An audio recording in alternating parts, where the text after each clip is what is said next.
everybody, and welcome back to Seasons Ebb and Flow. I am Lee Wright, a divorce coach, and I am today very excited to be interviewing Mischa. I met him at the Interfusion Festival this past January. He was doing a presentation on power dynamics, and how that influences how we show up in the world. And it was a fascinating conversation, discussion, and I asked him if he would be interested in joining me on this podcast, and I'm so grateful that he said yes. And so I think today's going to be a really, really interesting conversation. And I'm going to ask Mischa to tell us a little bit about his background and how he became an accountability, integrity, power information coach, and what led him to where he is and how he works with his clients, and just a little bit about himself. Sure. Thanks so much for having me. Um, so yeah, the truth is I keep on changing a little bit how I refer to myself because it's such a weird niche Yeah. that I occupy. Uh, but basically what I do is I work with men to use conflict that they're in or mistakes they've made or harm that they've done or harm they don't want to do as opportunities for really radical transformation in themselves. Mm. Sometimes that involves supporting my clients to do repair and restoration. Sometimes it's just work on themselves.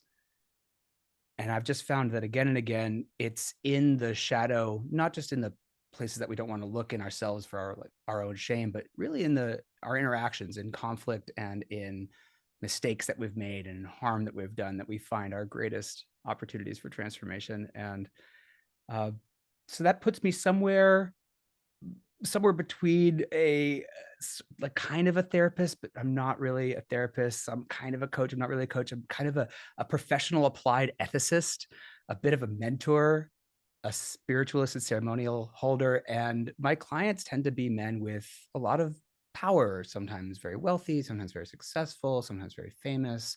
Um, and uh, Power is the great multiplier for how we impact the people around us. An action where there isn't that big a power differential in the space in which the action occurs can become massively impactful, massively even harmful based on where the power in the dynamic lies. And yeah, so I could get into more detail, but that is, I think, kind of how we came to be on this call, because it seemed like that topic really applied to your work and to the idea of divorce and successfully Yeah, navigating a big rupture, right? A big conflict, inevitably in divorce almost. exactly. Yeah, I think that so many people, when they come to divorce, they're so angry and so hurt.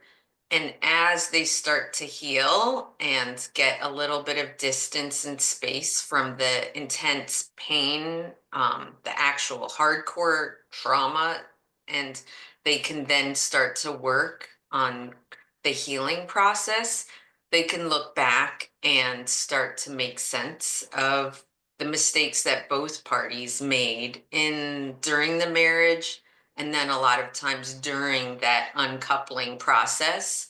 And I think if both parties are able to look and acknowledge that they might not have shown up in their best selves along the way, and can take responsibility and even potentially acknowledge to the ex down the road, like, I've been able to do the work and look at where I could have been better, or potentially apologize for the hurt that they caused, and recognize that it takes two to tango in any relationship. And so it's important to look at your own shadow and do your own shadow work, to grow and Mm. heal so that you don't just repeat those same mistakes over and over in future relationships. Yeah.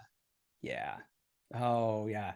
I know that one. It takes two to tango. It's interesting. I've noticed that the kind of common aphorisms that we use to reflect on conflict sometimes can be illuminating or even reassuring, right? When takes two to tango, for instance, helps us see that there's always places where we can improve, that it's never about a hero and a victim, or Yes. not never, but very rarely. Um, Mhm. and I do want to just always, as always, carve out space for abuse dynamics. And um, I still wouldn't call that hero or perpetrator and victim. It's sometimes that's useful, but the word victim can be very, you want to talk about power, very disempowering. It Very. can be. Um, and God knows the word perpetrator really is often not useful for, if your goal is to, if your goal is exclusively to get justice, then maybe, but if your goal is to be in a relationship or to gain clarity or to gain healing, Mhm. the yeah the reflex in all of us to label the people that we've harmed, who have harmed us, as bad is is very difficult to overcome. Anyway, but that said, like, it takes two to tango can ironically also sometimes obscure that there is I found not wisdom necessarily exclusively in one-sided accountability, but a lot of wisdom in putting the locus of responsibility on the person in the up power role. Mhm. Oftentimes in heterosexual marriage, that's the man. Oftentimes there's a physical district, there's power from physically being bigger. There's power from having, a lot of maybe uh, patriarchally or societally enabled sense of superiority, coupled with maybe his partner's sense of men being superior that she's had to maybe fight against. There's also often power in money. I'm sure you've seen this in your work, that there's often the case in heterosexual dynamics that the man is in charge of the money or owns the house. That's not always the case. I recently had a client where he was really out of integrity in the way that he was relying on his partner for her Mhm. money, for her wealth.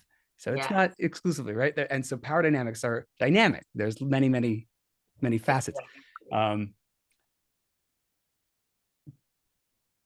but I continuously find that when we flatten conflict to just, well, we both could have been better, or, I fucked up, so did you, it actually tends to obscure the deeper work of introspection. Mhm.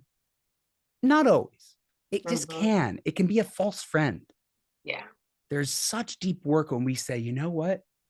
She was out of integrity, but I am going to be dedicated to examining all the places I could have been better, all the places where I broke not just her trust, but my own trust in myself. Mhm. And I find that that inquiry is not just potent, but really, really easy to avoid. Definitely. I think many people like to attach to the story that makes them feel most comfortable. Ah, yeah, you could say that again.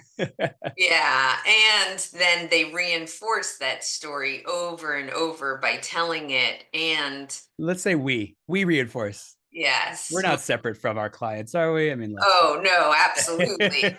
I The good thing is the more you try and help them become aware of whatever story, it makes you constantly, the beauty of doing this kind of work is you learn so much by helping others, Mhm. and you see their revelations or epiphany moments, and many times their learnings help you grow and learn. It's a constant process. We're all evolving and growing. Like, we're never a finished product. Like, oh, I'm fixed and repaired and good to go. Like, so the beautiful thing about being human is you're gonna make lots of mistakes over the course of your lifetime. And hopefully you keep working and evolving and growing so that maybe you can catch your mistakes sooner, or they are less detrimental to others, or you're A able lot, to yeah, I mean, own them. that's certainly something that I've a lot of I find that a lot of my clients have developed when they first start with me, developed a philosophy in which everybody's human, we all make mistakes, is kind of their guiding light, and they're proud of it because it's given them a degree of self-acceptance, right? They are like proud of having overcome the shame and having, right, they're like, I don't shame myself when I make mistakes, but that's just kind of half the battle, right? It's like I don't actually traffic in shame. I don't necessarily insist that my clients shame themselves. In fact, I really work hard um to transcend the inevitable shame spirals and pits of shame when we look at shadow. But again, it is tempting to let ourselves off the hook. Mhm. And everybody makes mistakes is ironically one of the ways that we do that. Mhm. It doesn't mean that the answer is therefore I am bad because I made a mistake. But there's this middle path in which I say, I'm not going to focus on the fact that, well, everybody makes mistakes. I'm not going to focus there. I'm not going to stay there. I'm not going to, just land there.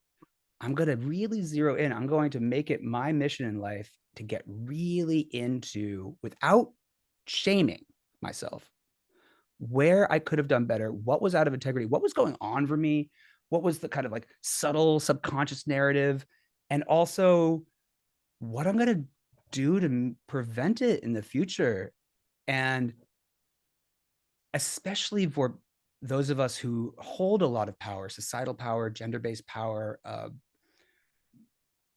cis het able bodied. I mean, that's identitarian power, but also being outspoken, being maybe not coming from a big trauma background, maybe having a loving family. All of this confers a lot of privilege, but also power, and power in the sense of it's easier for me to walk away from a relationship.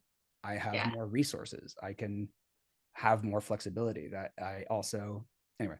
So because of all of that, I think it is incumbent if you start.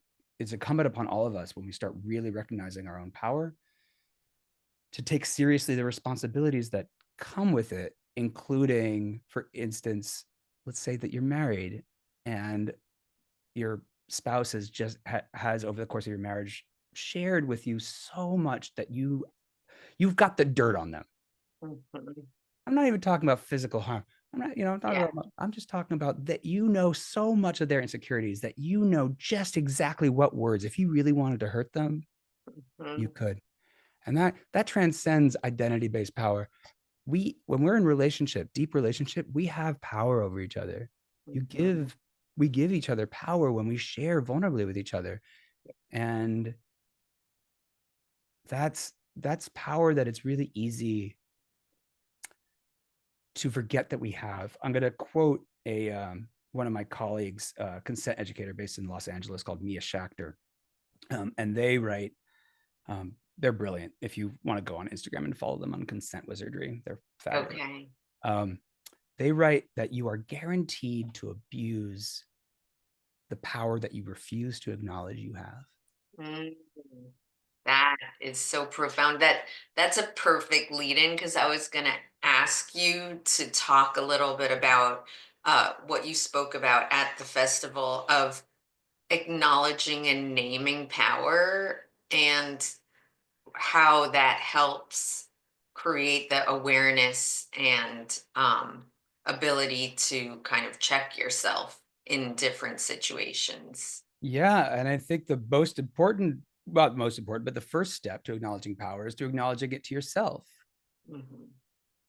You know, I'm noticing that, like, even just to yourself, just in your own journaling or prayer or meditation practice, or with your therapist or whatever it is, or with your friends, of like, I've been married for 5 years, but oh, now that um, her, her legs went out and she's on disability, I noticed that like I'm holding a lot.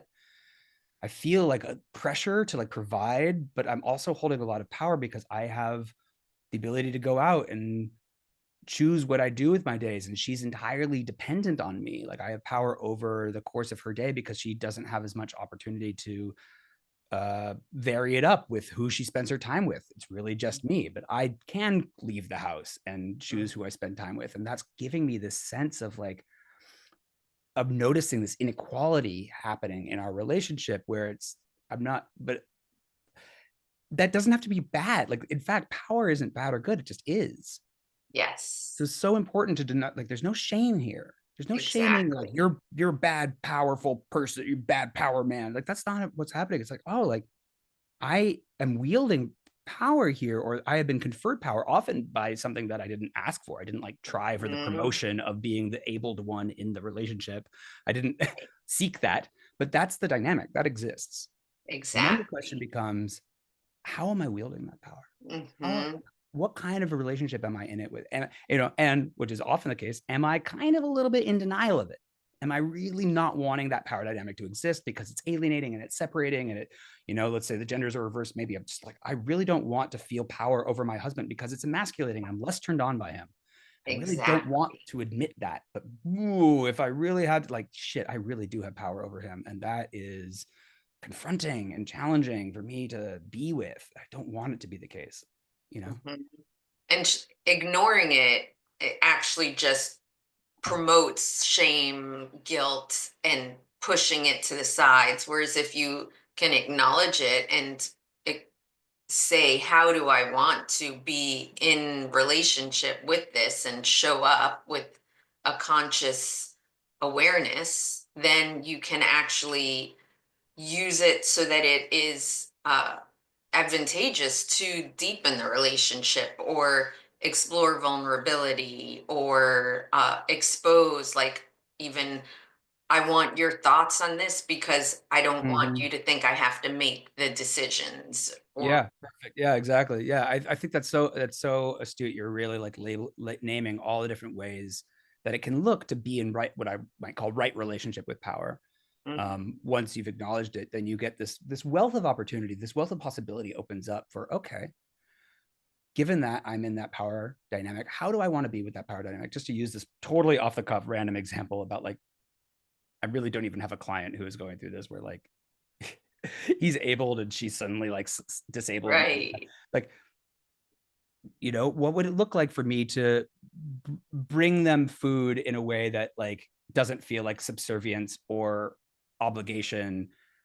It doesn't create guilt or resentment dynamics between us, but still feels like a good use of the power and privilege. What maybe it would be like really sweet for me to like or do the work of organizing them to have like a social situation with their friends because it's really hard for them to organize, or um maybe even it would just be really connective for me to name that there's this dynamic now, Hmm. and maybe just create a space proactively for them to talk about it. And I again and again I find that like when the down power person names a power dynamic with the up power person, the reaction can be defensiveness. Yes, exactly. So it's really juicy and spacious, and especially in intimate relationship for the person in the up power role in a tactful way, right? Hmm. To allude or name the power dynamic. This doesn't have to be like, I've noticed that I am up power to you. Like it's like it it's the difference. Like I'll give a good example. When yeah, like I recall a time from a long time ago in my own personal life where a woman was cuddling with me on the bed and we were kind of flirting. There was definitely like we've been not dating, but like in a flirtatious dynamic. We were cuddling in my room, right? There was power in the sense that like she was over at my house and like I'm big, I could assault her. And she's crying and sharing something pretty vulnerable with me. And that's not the time or place to kiss her, but she might be wondering, is he going to try to kiss me now in my vulnerability when I don't have my guard up? Right. Right. And the way that I acknowledge power in that moment, I was something along the lines of like, because I wanted to connect with her visually. So I wanted her to turn her face towards me because I was feeling disconnected from her. And but I also Uh, didn't want her to go into the fear of like, yes. oh, is he right? Is he going to try to make this right? So I just wanted, I actually even said like, I'm not going to kiss you. But would Interesting. you would you would you share would you put your face towards me? It's an Right. acknowledgement of a lot of power happening, a lot of subtle gendered power Hmm. dynamics that are right. I don't have to make them all explicit or name them. I Exactly. got to the essence Hmm. enough to kind of indicate I'm conscious of what's happening and what Right. could be happening in your mind. I'm not assuming I know what you're thinking, but I'm conscious of what you might be, given everything I know about you and given the Right. situation. And Yes. I'm interested in connection. I'm interested in using this power that you've given me by crying, being vulnerable alone in my bed, in my room, in a good way. And Yes. in this case, I see that what that looks like is really holding space for you and relax and allowing your body to relax, knowing that your vulnerability won't be taken advantage of me by me. Yes. And I think that what can happen in especially long-term relationships is when there starts to be distrust because power has been abused in some way, that Mm-hmm. uh that people hide the their things Mm-hmm. they're shameful of, and then that just creates a constant tension where if you kind of can address these things and bring them out into the Yeah, open in some I'm way. noticing some vagueness in like my understanding of what you're referring to. Why don't you uh, tell me a little bit more? Like, is there? Okay, Yeah, I tell me can what you're give you saying. an example Yeah. of a power dynamic where one partner in the couple Mm-hmm. had lost their job, Okay. didn't have work, and so was gathering a lot of debt, but didn't bring the debt up because of the shame and insecurity and guilt. And cr- rather than coming to their partner and saying, like, hey, I am feeling really uncomfortable because I'm seeing that I'm starting to accrue debt, and it's because of this situation that I don't have much control over. But I don't want to, Mm. I haven't talked to you about it because it makes me feel embarrassed or uncomfortable. And I, uh, but I want you to know that I'm doing everything I can to find a job. Right. Something And they didn't have that conversation. All right. Let's pause here yes. with this example and let's look at it together. Is that okay? Okay. Because there's a lot that's going on. And right off the top, when you shared that example, I was thinking in my head, like, oh, like that's an interesting example to share because it doesn't feel like the kind of like super clear power dynamic. But then as more Mhm. you were sharing, I started to see all the different power dynamics. And I thought it might be useful for your listeners just to Yes. name them a little bit. Would that be I okay? love that. Yes, please. Right. And let's do it together. Yeah. Okay. Because I'm curious about what you were seeing. And one of the things I saw was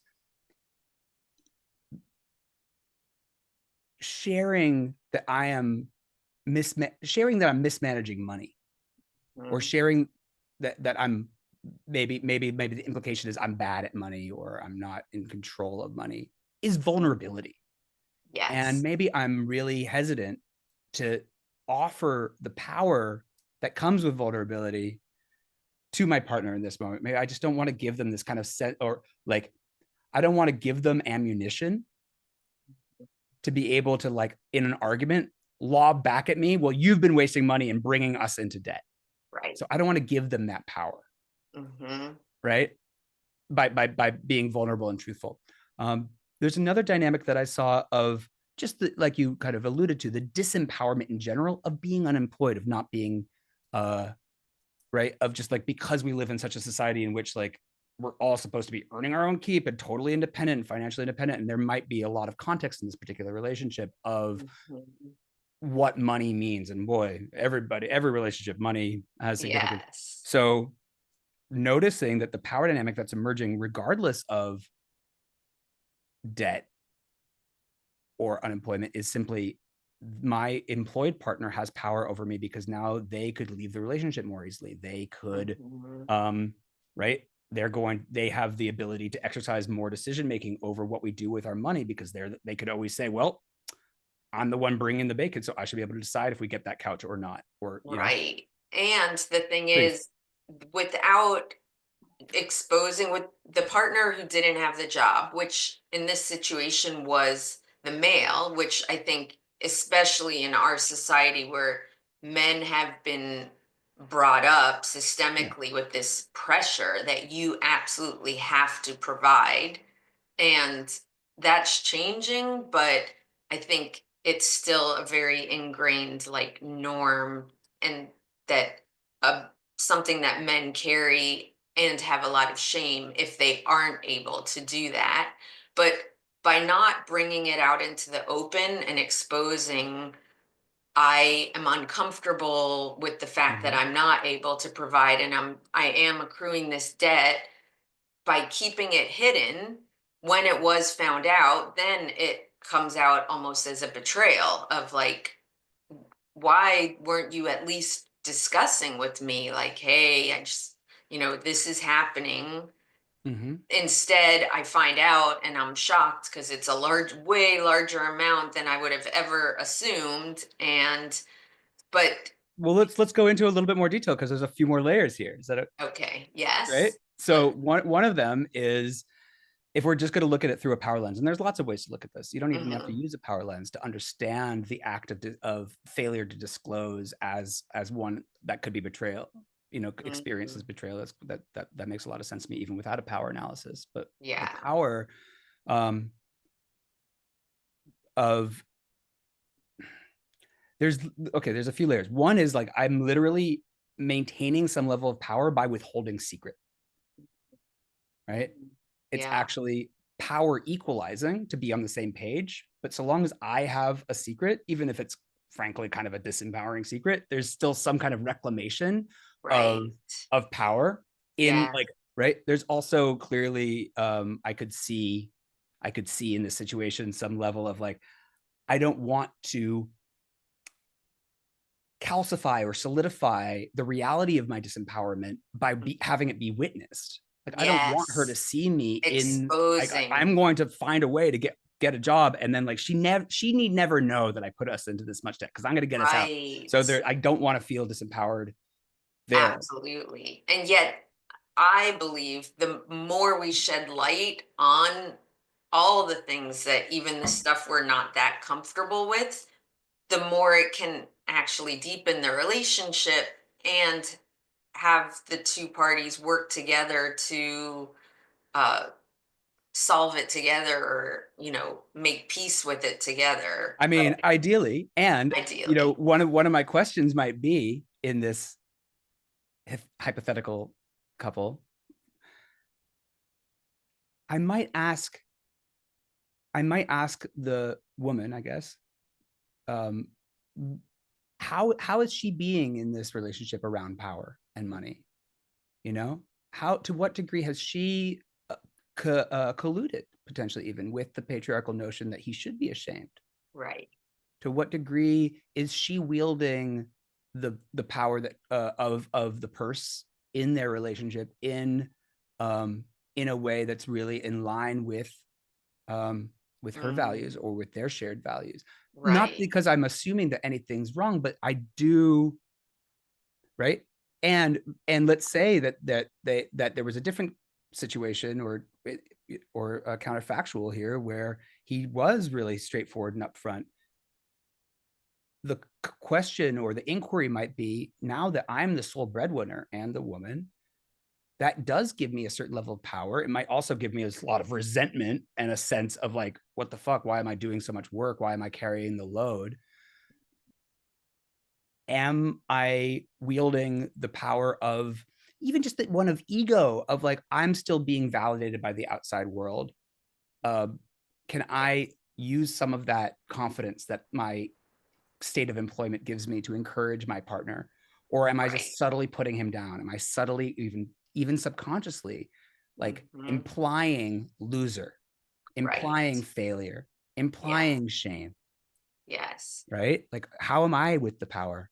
And even if I didn't Absolutely. ask for this power, I never wanted to be the sole breadwinner. And I never asked for it. That's like Right. one of the Didn't easiest want things. to be in this place where I Didn't have want to to. be careful and tiptoe because I am so aware that things I say or do can make you, not make you feel, but I have to be aware of how I frame things because of the situation. Yes. and Right. and I do think, like, again, bringing things into light, like, talking about finances very regularly and openly, I think is Mhm. much safer for a relationship than pushing it to the side, because it's if you don't address it, just like anything else, it can create secrets and uh, distrust or Yeah. hoarding or whatever. Yeah. I mean, secrets, secrets, secrets can be both very empowering and very disempowering. Mhm. And it's interesting how sometimes our clinging to secrecy is actually about wanting to feel empowered. It's actually Mm, can be empowering for us to know that there are some places in our heart or places of truth that like only we know. I know that yes. even in long-term marriages, there's places where like I want I still want some places for myself. Hmm. I'm scared of the level of not disempowerment, but the level of exposure Yeah. of giving this man power over my every single intimate detail, my not just my bank account, but my diary, not just my diary, but like my inner fantasies and thoughts, giving him so much ammunition to potentially use against me. That's a lot of power I'm Mhm. giving this person over me. And so there is a level of and I don't want to judge as good or bad. I don't want to go into like, well, you should I talk about, but like, totally it's like see. boring. Everybody knows you're supposed to talk about, but you're supposed to like be, straightforward and upfront. But of course, that's not how humans are. Of course, we're 20 million times more complicated. And I think it's actually so much more interesting to like get into the reasons we step out of integrity, the reasons it's like, Mhm. ooh, I know that best practice is to have a nice like monthly meeting about the budget with my partner. What is it that's prevented us from doing it? And maybe there Right. is a little bit of a subversive juice in me wanting as the man to be the provider and not having her have to worry. Maybe Mhm. I just want to reinforce for her that I am an alpha, that like she doesn't have, like, I got it, honey. Like I got it. And Right. maybe she doesn't mind that either. Maybe she loves the fact that like I'm not, because she could there's actually a way that allows her to like lean on me and rely on me, and that's actually a big turn on and a way for her to relax. And ooh, I all the politically think correct that there stuff is is good on paper, and beauty then in the surrender, the feminine being able to surrender into the feminine and, rely on that alpha male energy. At the same time, I think you yeah, can do that sure, sure, sure, and be very open about your financial picture, because I sure, think there are so many more women than men who come into a divorce situation with yeah. absolutely no concept of the financial picture, and Hmm. are many times blocked out from any transparency once things are starting to fall apart. And then it's Don't like, worry, honey, you're taken care of. exactly. Or don't worry, we have nothing. So you can't get half Ooh. of nothing. So, Uh-huh. Uh-huh. Yeah, yeah. Right, right, right. Seeing it. So yeah, so this is actually brings us back to like a great opportunity to talk about right use of power. yes. If you're in a marriage and you are both the man, the primary breadwinner, and the man and the person in primary control of the budget, what might it look like to be in right relationship with that power? Not because you're predicting an eventual divorce, but because being in relationship to that power in a good way, in a way that's in line with your values, might look like saying, you know what? She loves it when I take care of all this shit, but it's really important to me for my values to make sure that she has an accurate picture Yes. of our finances, even if she's not looking for it, even if it takes away some of the juicy little polarity, whatever, even if it's inconvenient for me. I'm going to make sure that she knows because my integrity demands it. My integrity demands that I not be married to someone who is so vulnerable as to, if we were to have a real problem, would have no idea what our actual reality is. Yeah, absolutely. And it doesn't have to get super granular, but I feel like having those conversations of like, what if we did this and wanted to retire and travel, and Mm-hmm. you know what would be important to you, and based on where we are today, I think we could do something like that, but Yeah, yeah, yeah. where like you're having these like dream conversations as well, but with some grounding in reality. Because if there's no Huh. checkpoint, how do they even know? Well, let me actually ask you, because I think there's a broader point here, and this is really where your expertise I really want to invite in, right? Like I I look at a lot of power situations, and a lot of what I look at is sexual harm, often in relationship. Sometimes I work with people who are misusing the power of their celebrity or their wealth, bosses hooking up with their secretaries, teachers hooking up with students, real kind of gnarly shit, the kind of stuff that's like a lot of the harm comes from power. But you're an expert in divorce, and I really wanted to ask, where are the biggest places that you see people abusing or misusing, right? We don't have to make everything abuse, but abusing or misusing power Yeah. in and around the context of divorce. So I think finances is one where there's that very uh, differential if one person brings in the money or there's one person who manages it all and has all the information and the other person is completely dependent and um, Sure. doesn't feel like they have to ask, like, can I purchase this? Or that Yeah. creates such a huge power differential. Right. And again, no shaming, right? If you're listening to this, Mhm, power differentials on their own are neither good nor bad. They just are, right? mhm, It's just something to be aware of. How are we in relationship to this power? Are we aware of it? Are we using the power in a good way? Is it creating resentment? Is it creating something unsustainable? Is it out of my integrity to be?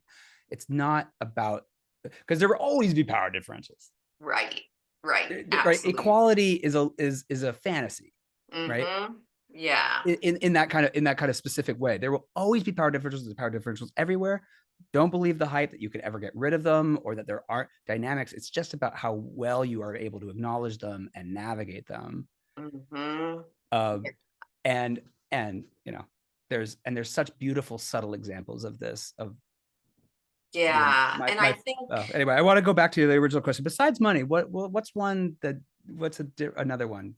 that there's a power differential when it comes to like the children and decisions for the Yeah, children's school or medical care, and like if there is one parent who kind of wants to control and make unilateral decisions, then all of a sudden, if that person also is the financial provider, the other person has to decide how much they're going to try and take a stand versus just d- go with let that other person kind of mm, uh take the reins, and then how much do they want to fight for like that power struggle.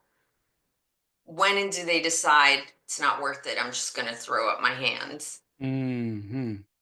And there's a point where the power struggle becomes the marriage itself. It's just a continuous power struggle. Yeah, and I have seen that both in my work, and I imagine you've seen a lot of that. And I think there's it's so tragic. And when the question is not how am I in right relationship from a place of goodwill and love with power as it's inevitably Mhm. occurring in this relationship, but rather she's my enemy. How do I get the most power? Because I need as much power as I possibly can to win, Right, right. right? And Or it's vice versa. so sad when I feel like the kids with divorce are the ones that feel the power struggle. They get the brunt of that power struggle. If uh if one parent is trying to alienate the other parent by like saying horrible things, Right.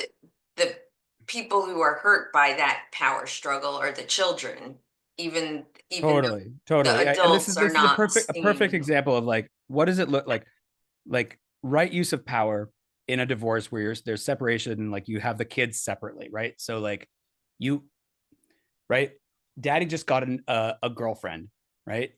I have the power to poison her Mm. with the kids, right? Yes. When I get the kids back, I've got them during the week. I can subtly use all of my various, skill sets to subtly poison them against daddy's new girlfriend. I can undermine daddy's new relationship from home by just, planting little seeds of doubt in the kids' minds and use Yeah. them, right? Yes. As right. And again, no blame, no shame. It is a way of being in wrong relationship with power. Wrong Wrong relationship with relationship, right? It feels power. again super judgy and like moralizing, but like But it's most of the people I know really don't want to show up like that. Most of the people I know really want to like go out of their way to not have that be their dynamic. And I see this in conflict all the time. mhm, Two people are in conflict, but the worst stuff happens, and in the conflict doesn't actually even happen between them. It happens when, if Bob and Jane are in conflict, Bob hears from Joe that Jane told Sally that Bob was bad, and now Bob trusts Jane less, and so Bob goes to David and talks trash, but then right. David even like, twists it and it gets back, right? So like that's actually often the big Mhm. harm, Yes. Yes. ironically. And it's because often, if we want to use a power lens, we forget how much power our words carry, especially when Mhm. there's drama. But in divorce, it's like, right, it's so easy to forget how much impact our words can have on the kids, how much we could completely ruin our ex-husband's day with just a single snide comment, just how we can really, really sow the seeds of discord and enmity with our actions, right? If Mhm. oh, just so easy, so easy. And We have the so much thing power over is, each other. the focusing on the story that you tell yourself about your divorce and your ex, and then the way you portray that story to your children, it influences your children in so many ways. And so if you can begin to embrace a healthier story that helps you put the past in the Mhm. past and make peace with it, so that you can move forward in a healthy, loving, engaging way with yourself and your children,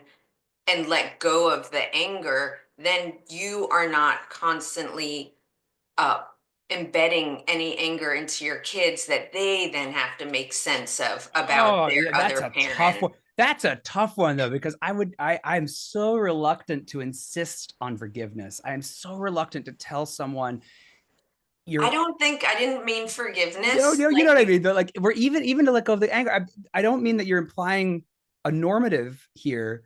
I'm just yeah, saying that like it is a slippery slope, a difficult area to be in, because I see this with separated or divorced couples all the time. There's such a pressure. They're like, I know that if I keep on carrying this hatred within me, it'll rub off on the kids and like it will poison our whole family. On the other hand, he's never owned cheating on me.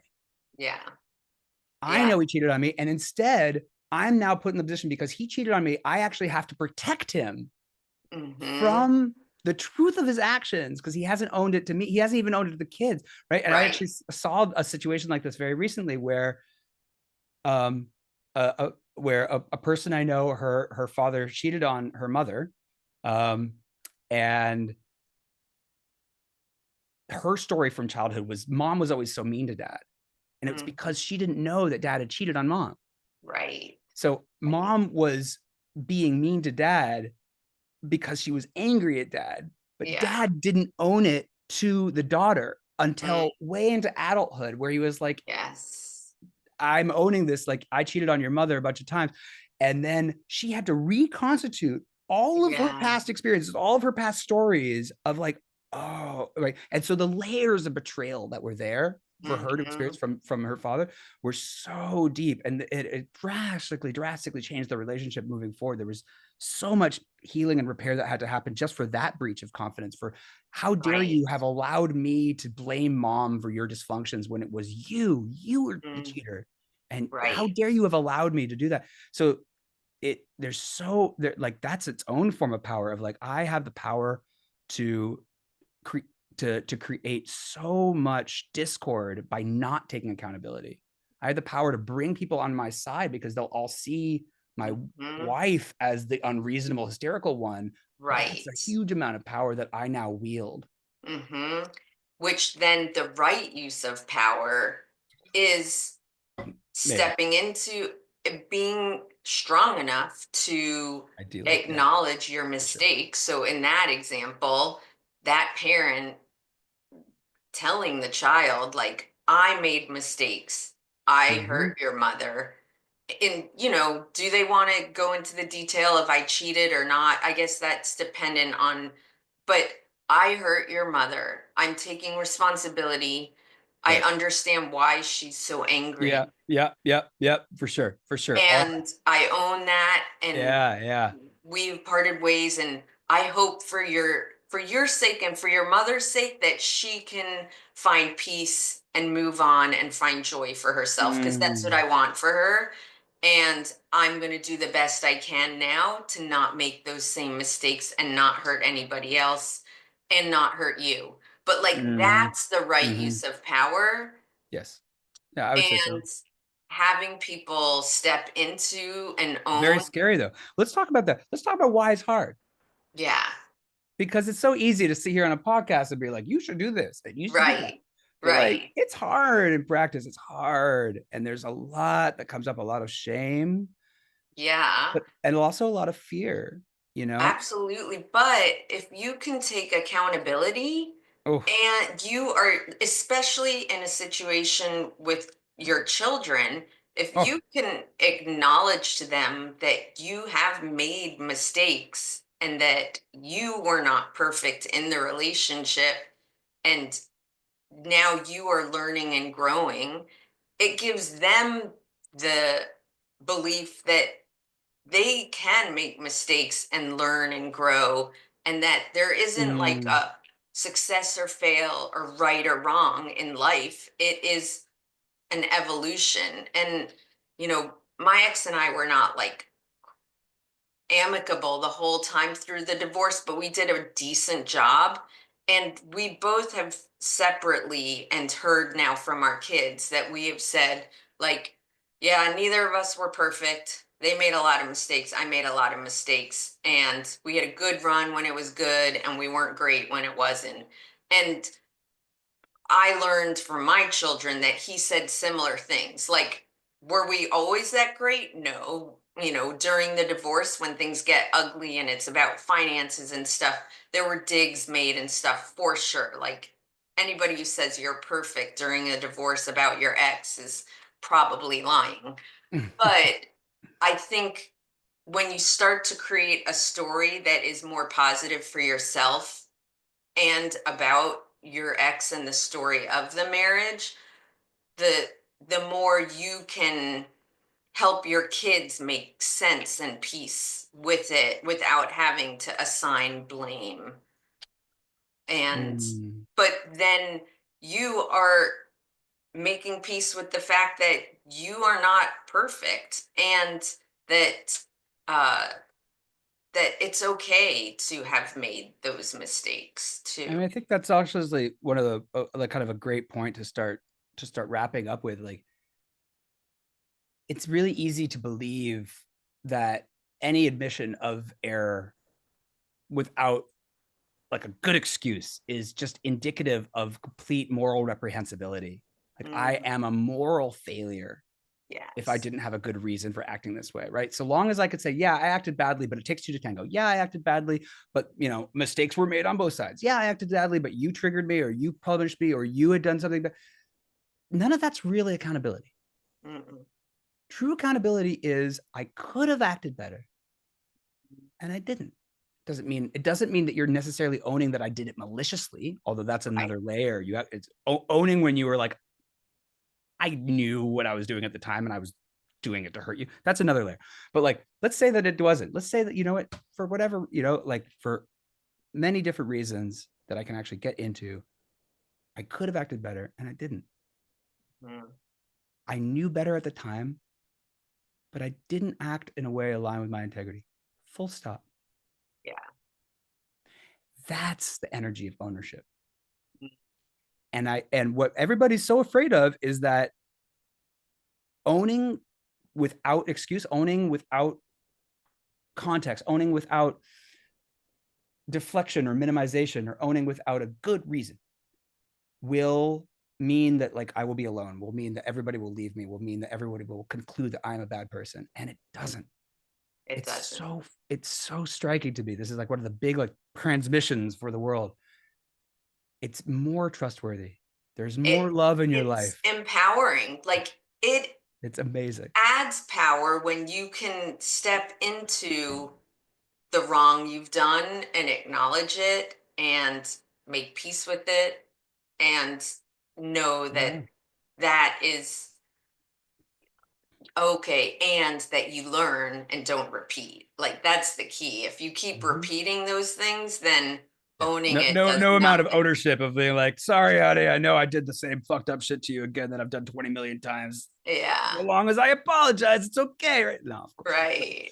But what I find is that when you enter into that energy of accountability that doesn't have any excuse, and that also indicates that I take the thing that I did seriously, that it's not just I'm apologizing because I don't think it's a big deal, but you clearly do. And so I know I have to say I'm sorry, just like third grade.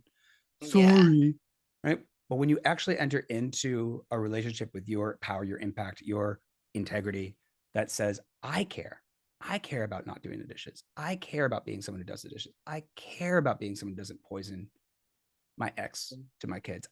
It Right. matters to me, Hmm.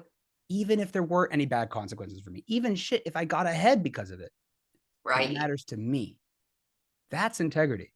And we Yeah. don't often necessarily see always examples in politics or corporate America of leadership that really does look like that, of people standing on principle and really being more loyal to their integrity than they are to expediency. And listen, this is a very complicated topic, and lots of people have reasons for compromising their values to protect their families, for instance. But you want to really give your kids an example, especially if you're a man, of like leadership and masculinity, especially as you're going through something difficult. Show them that you can go through something difficult while staying true to your integrity, not using the Yes. difficulty as an excuse.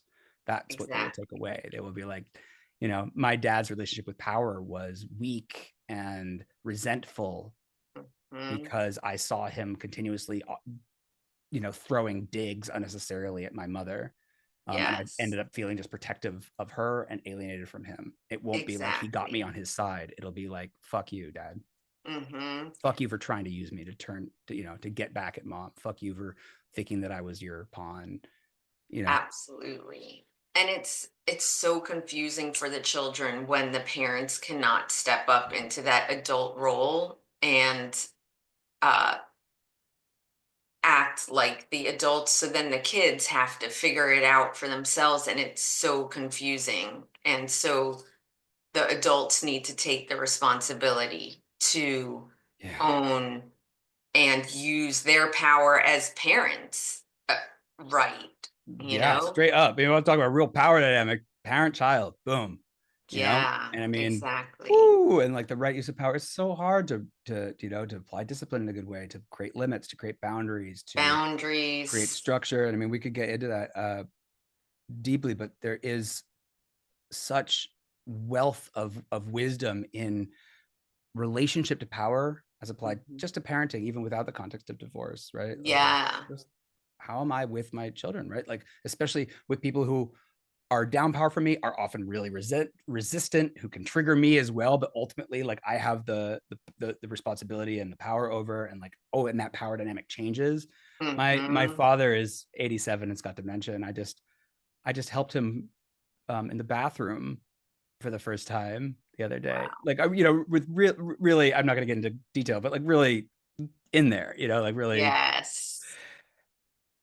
And one of the, it was a sweet and intimate moment of deep powerlessness, Mm, experiencing this man in as powerless as one could possibly be. I mean, yeah. with his, bent over the toilet, with his Mhm. son wiping his ass. But Yeah. like, what responsibility I felt to like honor him and honor his fragile, frail little body, and like Yeah. and be in a good way with him as a Right. caregiver. And Yeah. oh, It is interesting how over the course of the lifespan, our power in relationship with family members changes so much from parent to child helping parent, and recognizing the how your power changed as a child, working with your parent and helping yeah, them, guiding them without, totally. yeah, taking your Like how the power. power dynamics change and shift. It's one of the most fascinating parts about studying power is that these relationships aren't static. I talk a Mm, lot about how, here's an intense one.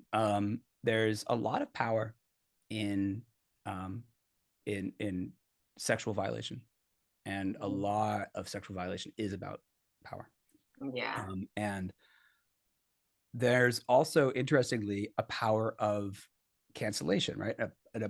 Not necessarily an equal one, but having assaulted you, even if like what I did was, oh shit, like it was actually misattunement, or even maybe it wasn't consent violation, it was just like I was not in right relationship with my power. But now that there is this thing that happened where, like, let's say that you were a student and I kissed you, right? Right. And you really, really wanted to, and you really are flirting with me and really being like, hey, let's kiss. All right, look, it doesn't matter. But now there's this thing. There's a power dynamic that's been created in that, like, there's definitely maybe more power that I have over you energetically. I could, right? But there's also power that you have over me. All of a sudden, you're now a threat. You could cancel me. You could destroy me. Your word carries a new weight. And Yes. and that doesn't mean that like it's all black and white, or like now the person who was assaulted has all the power. Not at all. Yeah. But a dynamic is there. Mhm. A new facet of a dynamic is there. Yes. And even if it's not cancellation, she can spread rumors. She can undermine. She can, maybe subtly dissuade a woman who I start dating 20 years from now, like, oh, Right. like he's bad. Like there's so much. Yeah. And it's really easy to ignore these kinds of subtle forms of power that people give us when they fuck up. Right. And one of Yeah. the biggest ways to have power over someone is there for them to fuck up and hurt you. Mhm. It's like, wow. Yes. Oh, And well, now. now I've got the dirt. I Mhm. can destroy you if I want. And the power, like the power to destroy something is the ultimate control over it. And that's a lot of responsibility It's a that lot of like people who are responsibility. victims of harm didn't ask for. Mm-mm. Didn't And to ask for do this. the question of, do I put it out there, and Oh. what is the harm that then I'm inflicting, Mm-hmm. and do I Mm-hmm. want to carry that, even if it it's so complex. Right. And talking about how it evolves based on the situation and age, and when you look at divorce and Mm-hmm. parenting, Mm-hmm. sometimes the parent who they want to be in favor with the children, so then they stop parenting. They want to then become their Oh kids yeah, totally interesting. friend, Mm-hmm. so they take away all Right. boundaries, rules, They don't want to be the bad guy, structure. right? They don't want the They kid to want to be love the daddy cool more. parent, Yeah, they and want to be the cool parent. then Yeah, sure. it puts the onus on the other parent to either choose to be a parent, but then they're the pain in the ass because they're the parent, and the other parent is the fun person, and then the children with the parent who doesn't want a parent, who wants to be the cool person. Now the children have control in some respects Ooh, because, yeah, that's an interesting dynamic that is occurring. There's also like a if I'm buddy buddy with my kids, I'm making you be the bad parent and forcing you to do all the responsibility, kind of like the yes, hard parenting. Now, yes, that's not necessarily power right away, but like as you become the responsible parent, I become the fun parent. There is an interesting level of power because when the really hard shit comes, the kids won't really defer to me or listen to me. They'll listen to you. yeah, And so I have foisted power onto you that you didn't ask for. You wanted to share responsibility, but by making you the hard parent, I've also yeah. inadvertently relinquished some of the power of parenting, 100%. right? But there's a lot of people Oh, who it's are very fascinating. happy to relinquish the power of the parenting because it's hard and It's it's hard. putting boundaries and Oh yeah, it's did we mention wielding power is difficult? Have we yeah, let's say this. Let's say this explicitly. It's yes, hard to be a leader. Have you ever tried to run yes. something? It's hard. It's hard. It Hmm. feels like literally like a physical weight to hold Yes, power. it's It's uncomfortable and it uncomfortable. takes practice sitting in the discomfort in order to learn how to wield that power from a healthy place. Ooh, it's so hard. So I want to Yeah. actually put a plug in since we're talking about this. For those of you who might be listening and really want to get deeper into this, I really want to recommend the work of Dr. Cedar Barstow at the Right Use of Power Institute. Um, Mm. Fascinating body of work on really what it looks like to use the right use of power. And this is in relationship.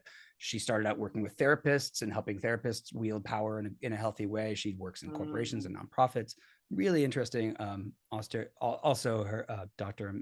Amanda Aguilera at the Right Use of Power Institute. Also, I'm just putting a couple plugs. Dr. Dacher Keltner at UC Berkeley wrote a book called The Power Paradox, which is great. Mm. Um, there's yeah, there's just I don't know actually in the field that you're in. I don't know enough about power as applied to divorce and parenting dynamics. I am neither Mhm. divorced nor a parent. Um, but Well, but I imagine that there's a lot of work on the right use of power in that context. I think that there could be a lot more explored in the right use of power. I think that's something that might not have been like in the divorce world. There's a lot of talk about boundaries and um, control, but not so much exploring power. And I think, That's interesting. That's interesting to hear you say that. I mean, I could actually see how that could be true. The language of power rubs up against the desired softness of the psychotherapeutic edifice. mhm, Right? exactly.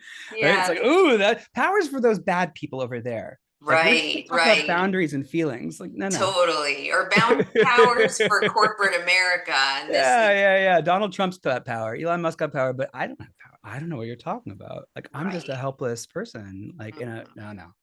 Yeah. I Mhm. don't honestly, I just don't find that diagnosis accurate. But I also, more practically, I don't find it empowering, or rather, I don't find it. I find it conveniently obscurative. Mhm.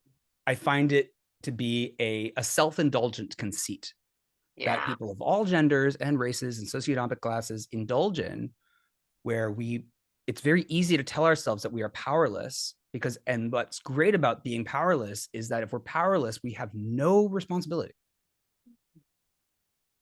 Yeah.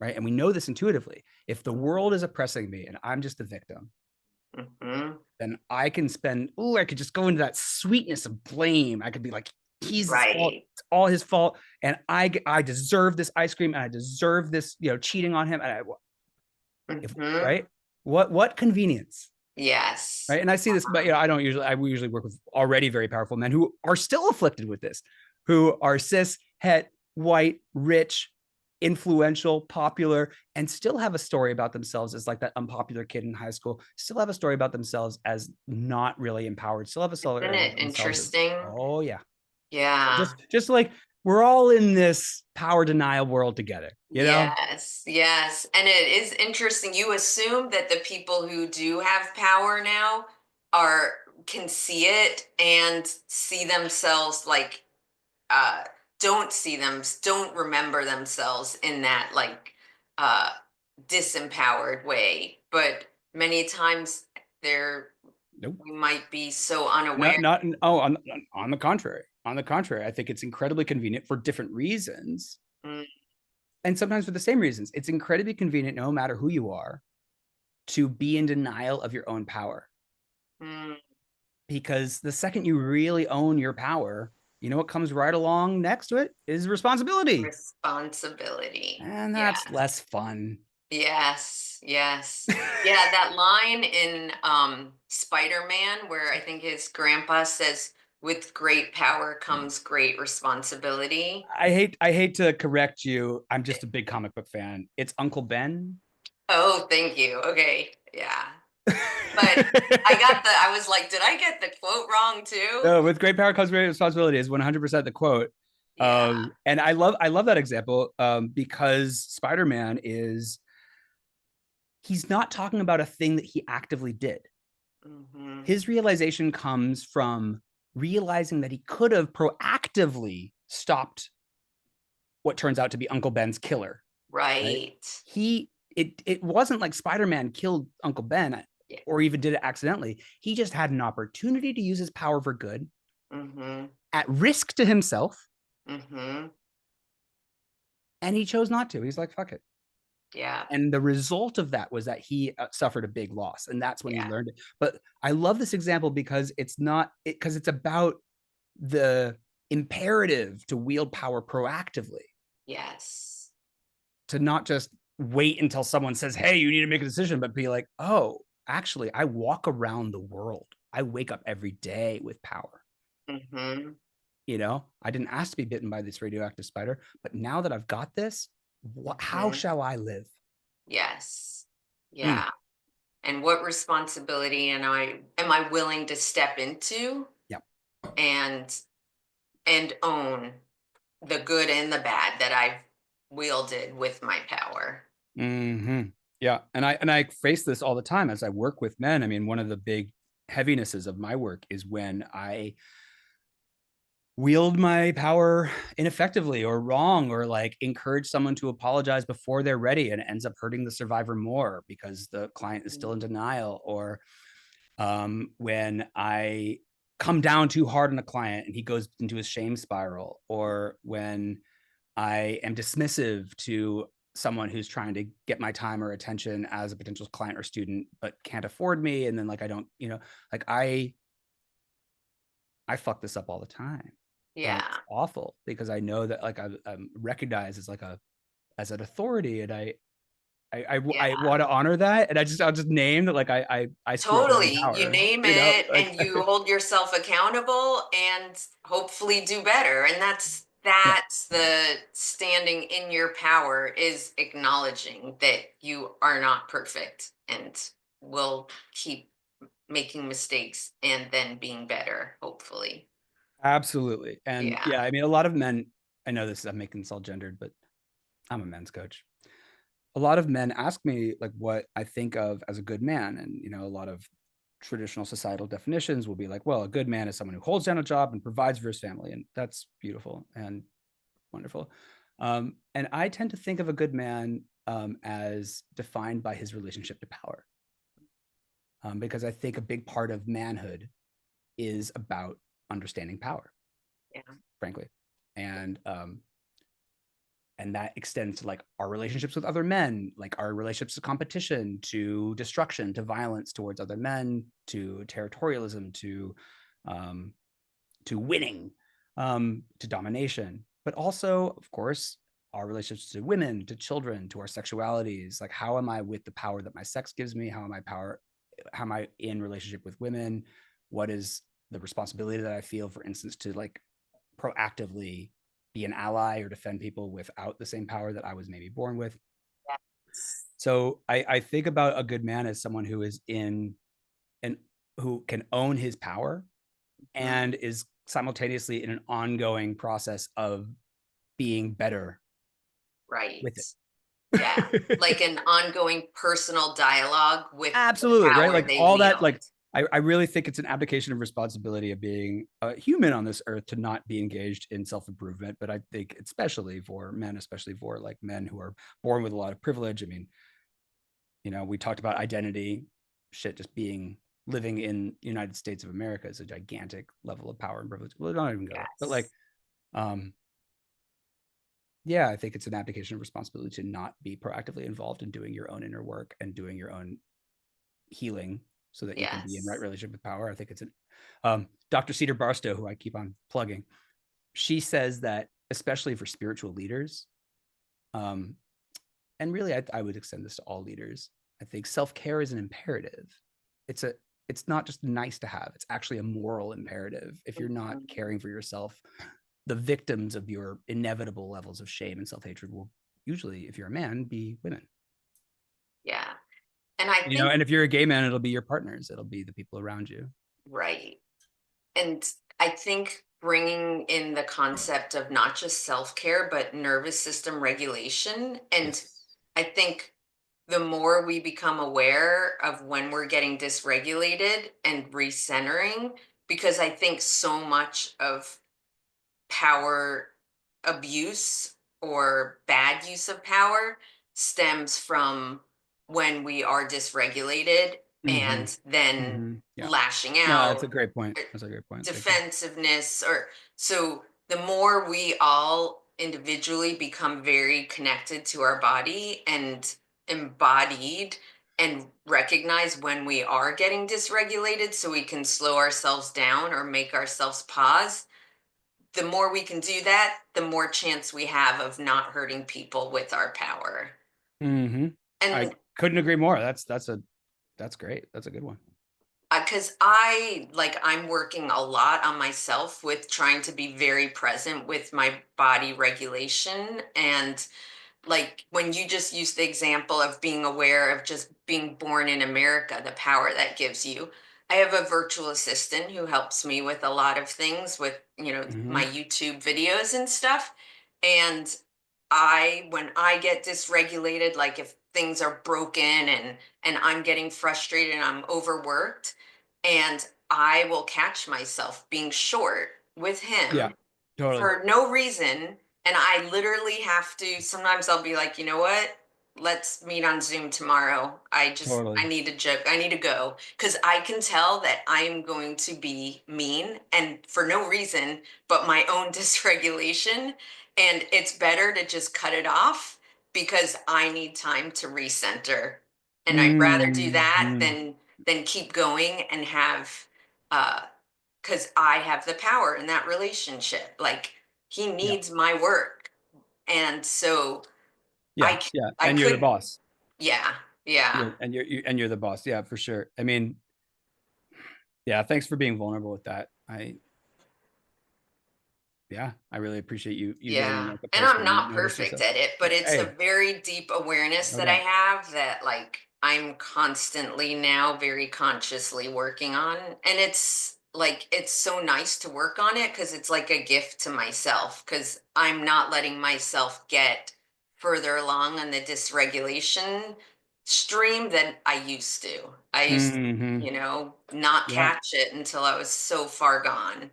Yeah. And I mean, I really appreciate that point of like it is a lot easier to be in right relationship with power when you are in a regulated nervous system state, when you are kind of like able to be spacious, and there's a lot of great reasons and very legitimate excuses and valid ones for why people step out of integrity. I mean, forget power, just like we mess up all the time, and sometimes we mess up and it's, we've got the best excuse or best reason in the world. And I just, yeah, I want us all to take a breath into compassion for ourselves. Even I have to do this all the time because I bring this kind of moralistic hammer Yes. into the world. I really just want to name, like, we're all imperfect. All of my mentors fuck shit up. We're like all of the people who I learned about restorative and transformative justice and allyship and anti-racism and feminism. Like, there, if you get into their teachings and you learn from the people who have taught me men's work, oh my god, we are all just